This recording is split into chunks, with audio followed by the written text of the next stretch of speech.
It's my turn. Tell us. Okay, What you've been first of playing. all, let's start with the review game that I have been playing. Well, one of them I can't talk about until 12 a.m. tonight, so you're gonna have to wait. But the other one, Shadows Over Loathing. Context Shadows for this of is it over or of? over, yeah, Shadows Over Loathing. Okay. It For context, there was a long time ago, 2003. Kingdom of Loathing was a browser-based MMO where it's like the joke was we're never going to update our website and it's a game and it's like all stick figures. And so that kind of started as a joke, had a really passionate community. I was one of the people that played the game because I played a lot of browser-based games on my computer when I was young. So I played that a bit. 2016, West of Loathing came out, which is like it's a spin-off of that universe. And kind of what these games are known for are like their wordplay, story, jokes.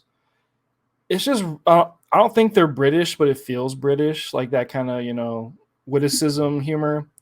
So it's funny. I like that stuff. I like wordplay. I like kind of cheap, corny jokes. It's really, really good. Sure. The game uses the media of like a video game to like make jokes. So they're just things you have to see, but it's really funny. Yeah, so West of Loathing came out. It's a cowboy. You play as a cowboy RPG in a town. It's like a turn-based game. It's really simple, but not like too simple. There's some character building and things, and yeah, it's just a nice little. It feels like a pen and paper game, but it's not. It's yeah.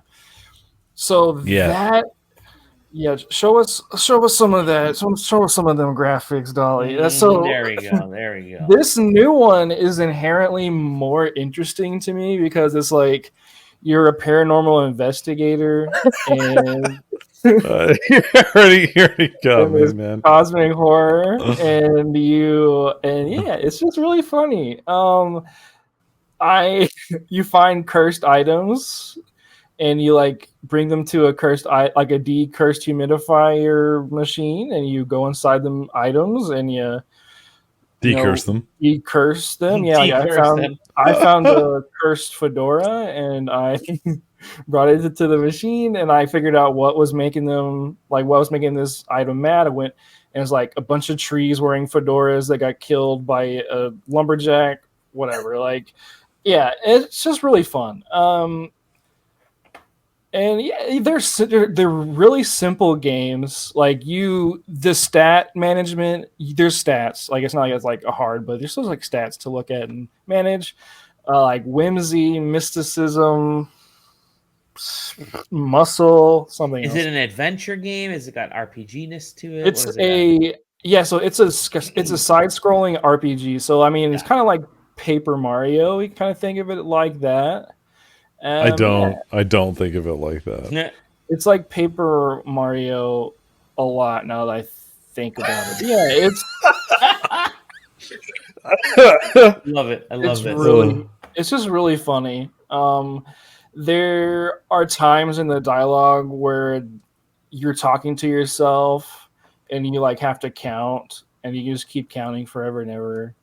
Or they're like there's this one part that showed in the trailer where it's like there's 6, like you dream and there's 6 lockers and it's like you look in each locker and then it's like wait, there's a 7th locker, but there's also an option to not make that option too, so you can like change your character's perception of the story and of the game by just like making things like that. So you say there's a 7th locker, and then the game goes, no, there's not, and then you can go, yeah, there is, and it says, okay, look in the 7th locker, and it's your homework. You forgot to turn it in. It's like, oh man, that sucks. Like it's just stuff like that. It's just really interesting and like fun, kind of like fourth wall breaking humor.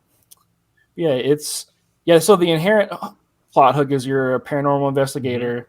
There's a Cthulhu-like thing happening in like this 1917 like New York City-ish place. You're trying to find your uncle. So very just kind of like a classic kind of investigator story. Cool. Yeah, it's really fun. Excellent. And there's also a lot of those choices I was saying too is like you get a lot of stats and things like mysticism, muscle, all these things, and there's items around the world that you can only access if you have certain stats.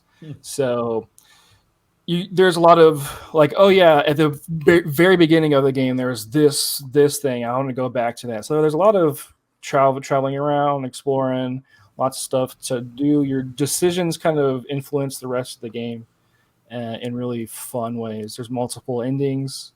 Yeah, it's super fun. I think West of Loathing is on Game Pass, so check that out.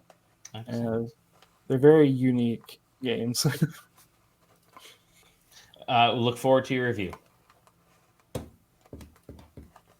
It's a stick figure. No, yeah, I need to play.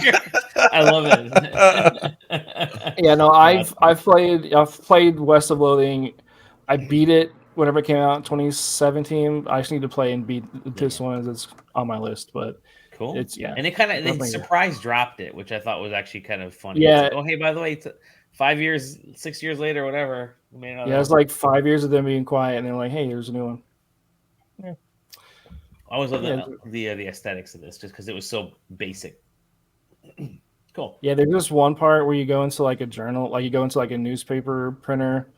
And there's like a bunch of desks, and it's like people like Jerry is handing out pink slips to people who are writing stories that they're not supposed to write. And you like walk around to all the desks, and it's like this guy is writing about how corruption in the banking industry is like you got a pink slip, and then you walk to the boss's desk. Is like I'm gonna karate chop Gerald's desk, and then you like walk further to the right, and the desk is like in half. And then you walk up and like Gerald's desk is cut in half. So okay, like it's just really fun. So nice.